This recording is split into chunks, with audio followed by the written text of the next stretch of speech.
Hello students, warm welcome on Maharashtra media channel. मी स्वाती वाणी आमच्या YouTube चॅनलवर तुमचं मनापासून स्वागत करत आहे. तर आज आपण पाहणार आहोत इयत्ता 6वीचे हिंदीचे क्वेश्चन आणि आन्सर्स. त्याआधी तुम्हीच आमच्या यूट्यूब चॅनलला लाईक व सबस्क्राईब केलं नसेल तर करा आणि सर्वांच्या आधी नवीन व्हिडिओची नोटिफिकेशन मिळवा. तर चला सुरू करूया आपण. क्लास 6 चैप्टर 7 मेरा हो भाग्य. Question answers. नाम तुम्हारे. चित्र देखकर उचित सर्वनाम में लिखिए. ये चित्र दिए गए हैं, हमें सर्वनाम लिखने हैं.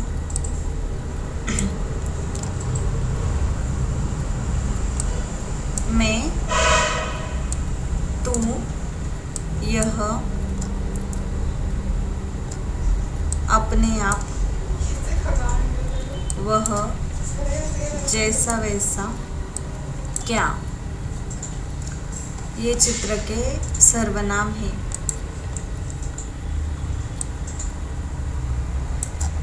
जरा सोचो और बताओ. यदि मैं पुस्तक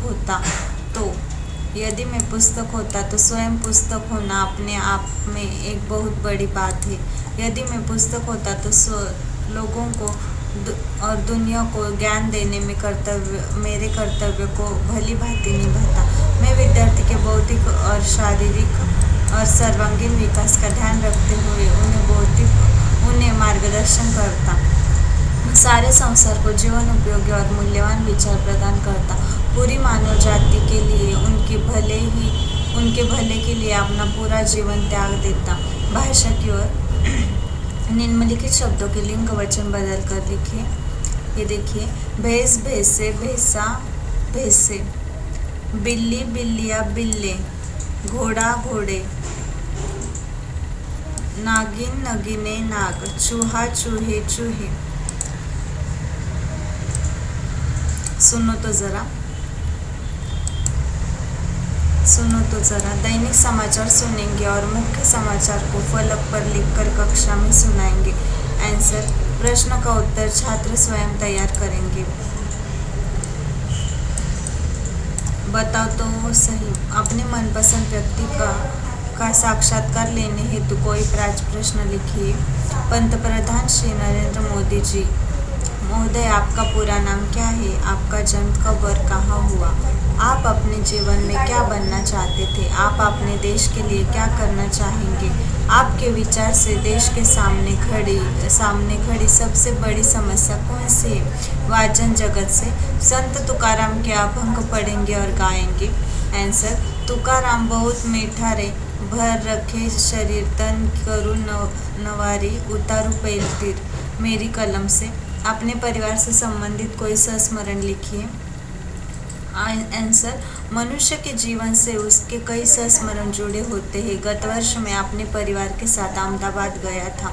वहां जाकर मुझे हमारे राष्ट्रपिता महात्मा गांधी का साबरमती आश्रम देखने का सौभाग्य प्राप्त हुआ. उनके स्वतंत्रता संग्राम योगदान के कई चित्र तथा उनकी लिखी किताबें और वहाँ का विस्तृत पुस्तकालय देखकर मानो मैं कहीं खो गया. घर के सभी लोग मुझे पूरे आश्रम में ढूंढ रहे थे. मैंने मानो गांधी जी द्वारा लिखित उन किताबों में कहीं खो गया था. काफ़ी देर बाद पिताजी ने वहां आकर मुझे आवाज़ दी. मैंने देखा काफ़ी समय बीत चुका था. मैं करीब 2 घंटे उस पुस्तकालय में मानो खो गया था. साबरमती आश्रम की यह भेंट मुझे नहीं भूलती. यह मेरे जीवन का सबसे सुंदर संस्मरण है.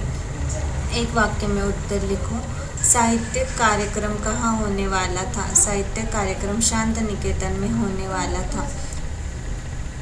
Next question. गुरुदेव की कहानियों में कौन सी मनोवृत्ति के दर्शन होते हैं? गुरुदेव की कहानियों में ग्रामीण जनता की मनोवृत्ति के दर्शन होते हैं. संस्मरण में किस कहानी का उल्लेख किया गया है?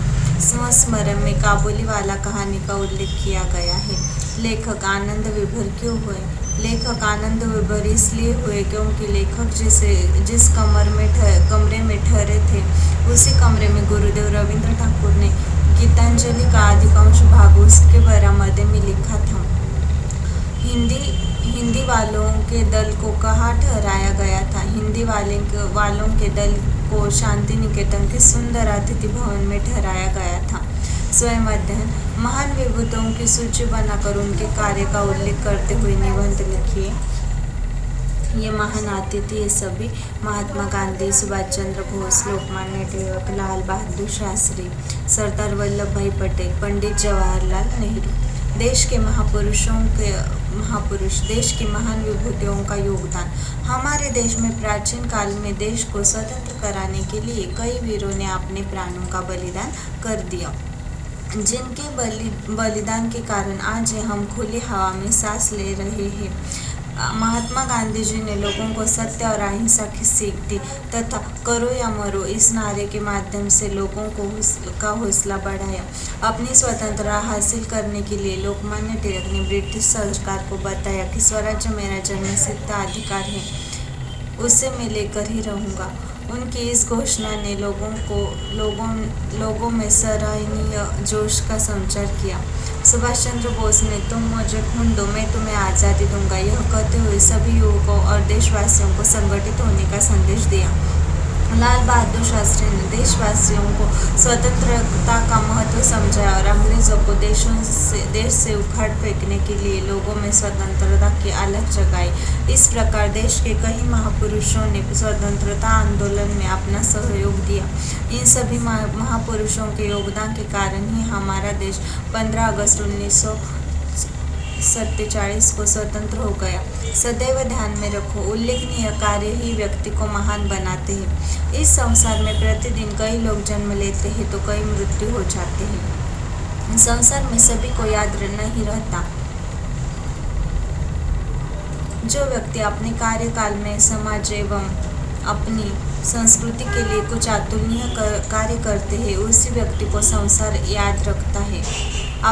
व्यक्ति अपने धन संपत्ति एवं पद की प्रतिष्ठा से महान नहीं बनता, बल्कि अपने उल्लेखनीय कार्यों से महान ही बनता है। विचार मंथन हे विश्वाचे माझे घर। मराठी में लिखी इस उक्ति के लिए संस्कृत एक उक्ति है, वसुधैव कुटुंबकम, अर्थात संपूर्ण विश्व ही मेरा घर है। बोली, भाषा, जाति, धर्म, रंग, संस्कृति, सरहद आदि के आधार पर हम भले ही अलग अलग हो, पर सबसे पहले हम इंसान हैं। विश्व के प्रत्येक व्यक्ति को एक दूसरे की आवश्यकता है। ऐसे में भेदभाव की दीवार तोड़कर हम सभी को एक होना चाहिए। खोजबीन, नोबेल पुरस्कार प्राप्त विभूतियों के चित्र चिपकाओ, उन्हें यह पुरस्कार किस लिए प्राप्त हुए हैं बताओ। ये देखिए, गुरुदेव रविंद्रनाथ टैगोर गीतांजलि पुस्तक के लिए उन्हें पुरस्कार मिला। सर चंद्रशेखर वेंकट रमन पानी पर सूर्य किरणों के प्रभाव की खोज के लिए। हरगोविंद खुराना मानस शास्त्र और वैद्यकीय में अतुलनीय कार्य के लिए। मदर टेरेसा समाज सेवा एवं सामाजिक कार्य के लिए। डेंस सुब्रमण्यम चंद्रशेखर भौतिक शास्त्र में अतुलनीय योगदान के लिए। वेंकटरमन राधाकृष्णन रसायन शास्त्र में अतुलनीय योगदान के लिए। अमर्त्य कुमार सेन अर्थशास्त्र एवं समाज के निम्न वर्ग के लोगों की सहायता के लिए अतुलनीय कार्य किए हैं। कैलाश सत्यार्थी बाल मजदूरी के विरुद्ध आवाज और उनके जीवन को एक नई दिशा देने के लिए अतुलनीय कार्य किए हैं। ये वीडियो देखने के लिए धन्यवाद।